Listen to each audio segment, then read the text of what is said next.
So in our continued topic of the U.S. versus China, two U.S. lawmakers want the Biden administration to probe China's TP-Link routers. Now, I have a TP-Link router.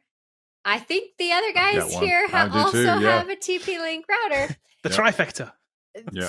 They've got all three of us. I mean, and I come from the IT space. I did extensive research on routers, and that was the one I wanted to go with. So Republican Representative John Molinier and Democratic Representative Raja, not going to butcher his last name. It's right there.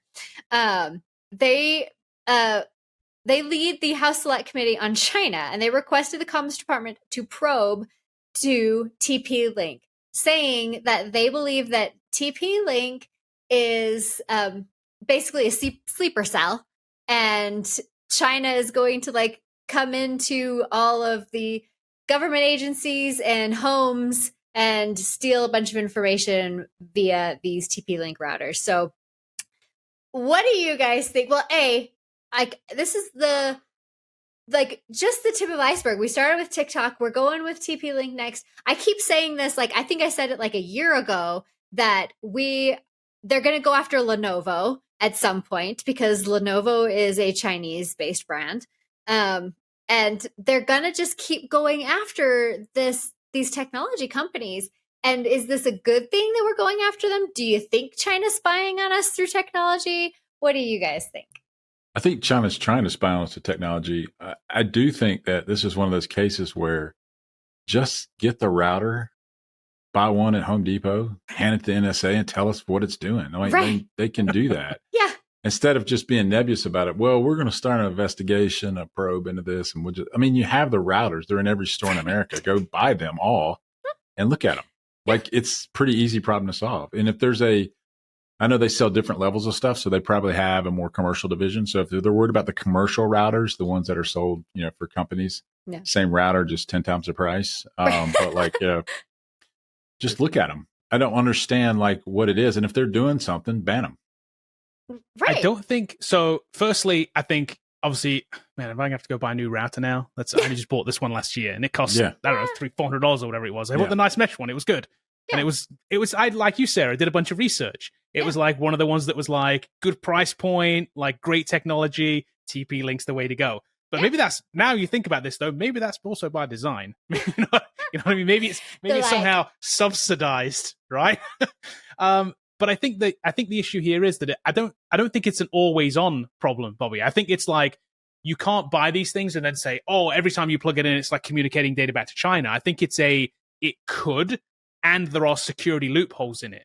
So there are security issues with it, but there are security issues in every router. All of them. The difference is the security issues here in this router just happen to expose it to the fact that China could grab that data versus, as I've said before, the US grabbing the data from somebody like Netgear.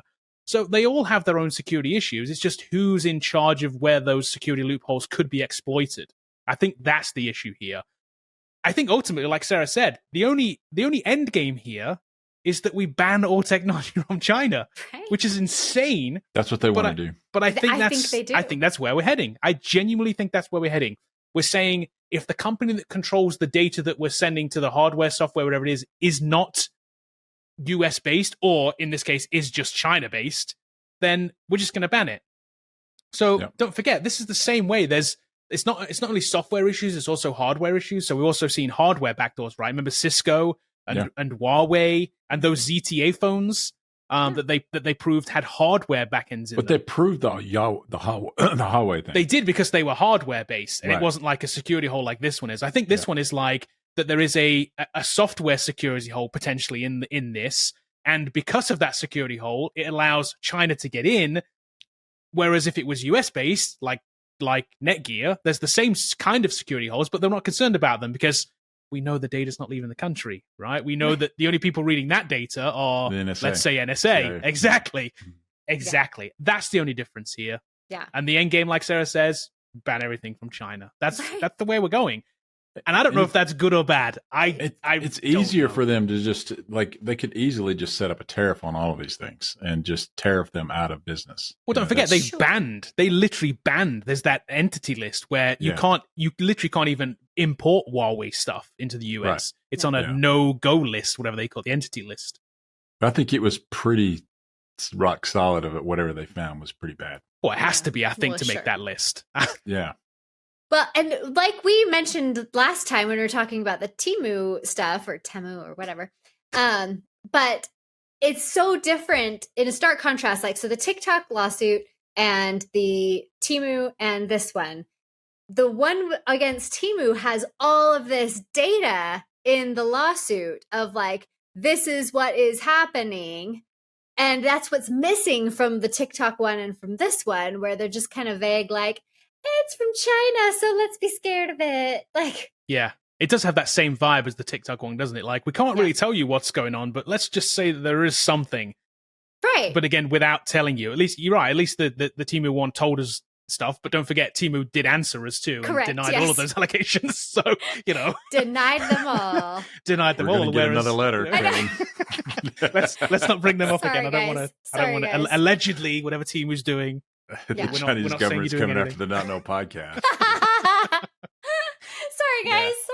Sorry. They know we have routers now. They're gonna exactly. They're hacking our homes. They're like, oh, you have the TP link. Very nice. Yes. TP link. If you see this, please don't send us emails telling us why. Like you don't even know because we don't. We don't know. Like, but I'm just saying it would be easily provable. Like, even if it's a hardware security thing, there's got to be a phone home option in it. Like they could, or something. And if it is a PSA where they need to tell us something, tell us what it is, and then we'll get rid. I'll get rid of my TP link router. Exactly. Yeah, like I think they're just going to ban it. I think that's going to be the thing. I think they are. I think if you have an existing one, you're going to be able to use it. But I think they're going to do the same thing as Huawei and just end up banning all the hardware coming in.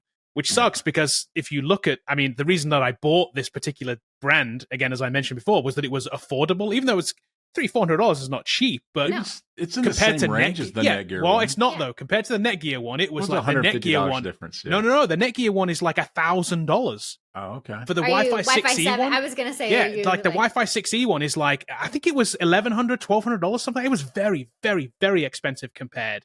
Because I was like, I would buy the Netgear one if it was $100 difference. No. But it wasn't. It wasn't even close. It was so much. It was so much more. No. It was because it was the mesh network too. Sure. Yeah, 2-pack is the Orbi probably. I'm looking at now. It's $1,600 for a 2-pack. There you go. Yeah. There you go. I even underestimated the value. Yeah, it's very expensive. Yeah, the Orbi.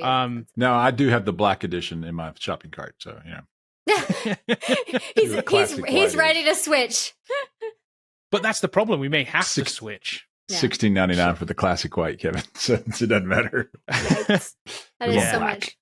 That's a lot of money, right? And they really are. Yeah. And the I had the Orbi before the other one that wasn't the 6 series, and that cost enough. And then that got outdated, so I bought a 6, and now the 6E, and now there's a 7. It's like it's moving. The technology's moving fast. Yeah. But if you want good quality like mesh networks, they're expensive. The good thing is the 6E stuff is really quick right now. So like going to 7 is not really as big as a jump as it was. Yeah. The 6E was a huge jump over the other ones. Yeah, definitely. Yeah, when I'm getting gigabit in here, like I wanted a gigabit Wi-Fi too. So it was like I needed that. So the old system didn't have that. The new one does.